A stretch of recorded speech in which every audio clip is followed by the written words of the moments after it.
Nadagdagan pa ang bilang ng mga benepisyaryo ng Project Lawa at Binhi o Local Adaptation to Water Access at Breaking Insufficiency through Nutritious Harvest for the Impoverished sa Zaragoza, Nueva Ecija. Ito ay matapos ang matagumpay na pagpapatupad ng proyekto noong nakaraang taon. Labis ang pasasalamat ng lokal na pamahalaan sa Department of Social Welfare and Development o DSWD Region 3 at sa Provincial Social Welfare and Development Office o PSWDO dahil sa paglawak ng programang ito. Sa DSWDO po ay lubos po kami nagpapasalamat sapagkat lagi po ang bayan ng Zaragoza ay nasasama po sa mga ganitong programa. Malaking tulong po ito sa pamilya po dito po sa bayan ng Zaragoza. Maraming salamat po. Layunin ng proyekto na makatulong sa mga vulnerable communities sa pamamagitan ng Cash for Work o Cash for Training habang sinusolusyonan ang kakulangan sa pagkain at tubig. Ayon kay Eden Belmonte mula sa Zaragoza Municipal Social Welfare and Development Office, mula sa 100 na benepisyaryo sa Santo Rosario Old noon ay nadagdagan nito ng 100 mula naman sa Santa Lucia Old. Sa loob ng 10 araw, babayaran sila ng DSWD ng 570 pesos bawat araw kapalit ng kanilang serbisyo. Ang layunin po nito ay magkaroon po ng pansamantalang kita ang isang pamilya po at gayon din po ay makatulong po sa ating kapaligiran para po sa climate change po.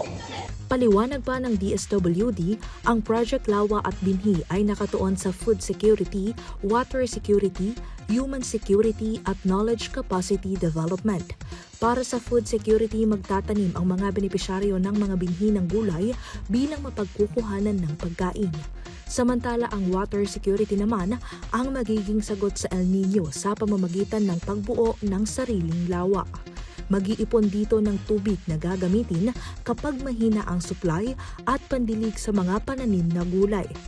Kasabay nito, mayroon ding knowledge capacity development kung saan tinuruan ang mga benepisyaryo tungkol sa tamang pagpapatakbo ng proyekto. Samantala ayon sa punong barangay ng Santo Rosario Old na si Reynaldo Domingo, marami ang natulungan sa kanilang barangay ng programang ito. Base sa kanilang karanasan, nag-alaga sila ng tilapia at nagtanim ng gulay na napakinabangan sa panahon ng anihan. Naibebenta rin nila ang ibang ani para sa maintenance ng programa at ang sobra ay ipinamamahagi sa mamamayan. Sana marami pang matulungan. Eka ko nga kanina, yung dito sa bayan ng Zaragoza, sana lahat mabigyan ng pagkakataon na magkaroon din sila ng programa, mabahaginan din sila ng programang ito para mas marami yung taong matulungan. Nagpasalamat din ng punong barangay ng Santa Lucia Old na si Agustin Bao Jr. sa biyayang ipinagkaloob sa kanila. Anya, malaking tulong ito sa pag-maintain ng daluyan ng tubig at sa pagkakaroon ng kanilang sariling communal garden. Kami po ay labis na nagpapasalamat sa biyaya po na ipinagkaloob niyo po sa amin, sa aming barangay, upang matugunan po ang kanilang pangangailangan po at matutunan po ang pagsasayos po sa mga bagay-bagay po para maging matatag at masagana po ang kanilang pamumuhay.